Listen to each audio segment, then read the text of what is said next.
Hey guys, it's another HATurday, so it is another day of stories. And to begin with, this is another Irish hat. I actually got this myself while I was in Ireland. I can't quite remember where. It was around Galway, I believe. I know I was on the western side of Ireland, but I don't remember the specific store that I got this in. That's gonna bother me now. Another Irish hat. Actually, the story I have to tell you today happened in Ireland. I was there with a couple of acquaintances of mine, and we really wanted to visit an Irish pub. So we decided to go to an Irish pub while we were in Galway. When we went into the pub, it was like really crowded, and there was not really anywhere to sit. Thankfully, we did find a small table eventually, and we crowded in. So we were chilling out, sat down, I got a Sprite, because while I was in Europe, I didn't drink at all, because I just wasn't into alcohol at that point, and I didn't really want to spend money on alcohol, so I spent it on soda. So basically, Sprite was my staple when I went to these kinds of places. And there's two different facets to this story. Both of these facets happened when we were in this pub. The first facet was we sat down, and then a group of 3 people come to us, hey, can we sit down with you, because there's not really anywhere else to sit. We're like, yeah, sure, that's great, that's fine with us. And we got to talking to these 3 people, and one of them was very obviously inebriated. And he started talking about the British. The girl that was in the group of 3 talked about how she visited the border of North, that separates Ireland from the British side of Ireland, and how she actually felt it was really dangerous. It wasn't safe for her there. And she was talking about her visit there. Her companion started talking about how the British stole their women and they raped the land. And then he would always, whenever he made a comment about that, he'd be like, oh, but we're fine now. Oh yeah, all this horrible stuff happened, but we're fine now. We're good friends with the British now.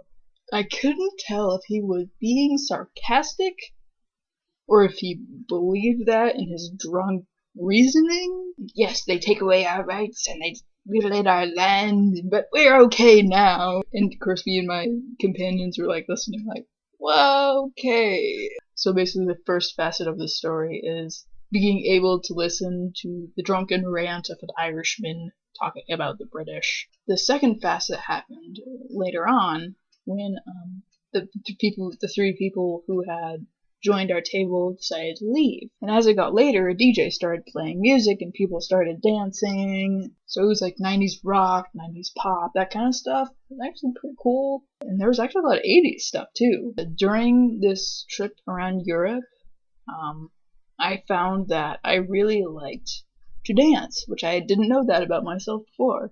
So this music started playing and I decided to get up and start dancing. Different people came after the first 3 sat with us. I can't remember though. I can't remember if just more of their friends came and some of them left. I think it was something like that. But I started dancing and they were like, oh wow, you danced really well. And, oh, thanks. Dancing away. And as I was dancing along, this petite woman came up to me and said, dance with me. I'm not very good at couple dancing, if you know what I mean. I think at that point I just didn't know how to dance with another person, consciously. I get the whole, going, group dancing thing, but, one-on-one was I don't know what to do. But she was very insistent, and I'm pretty sure she was, pretty happy about life. So I agreed to dance with her. I didn't do a very good job. I did try and make it at least as fun as possible, so I was spinning her, and she was yay! Well, at least she seemed like she was having a good time. But once the song was over we were dancing to, I decided to go and sit down. The girl I was dancing with followed me to my table, and she started saying to everyone at the table, oh my gosh, she's such a cool dancer. Did you see her dancing? That was so great.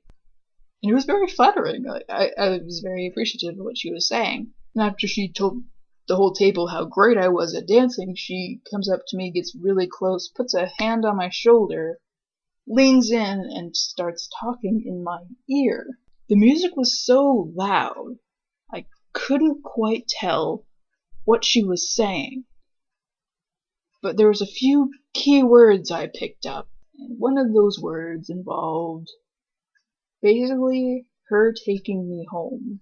And as soon as I heard like these words, some of the disjointed words she was communicating to me through whispering in my ear, because the music was so loud, and actually I didn't really know how to yell, and I didn't want to yell, because I didn't want to seem like unfriendly or something. So I was basically doing motions like, no, no, sorry, I'm not interested. But she stuck around for a while and was trying to be like, no, let's go, let's have fun. But she eventually wandered away, but I was still really, flustered because of some of the things she was saying in my ear.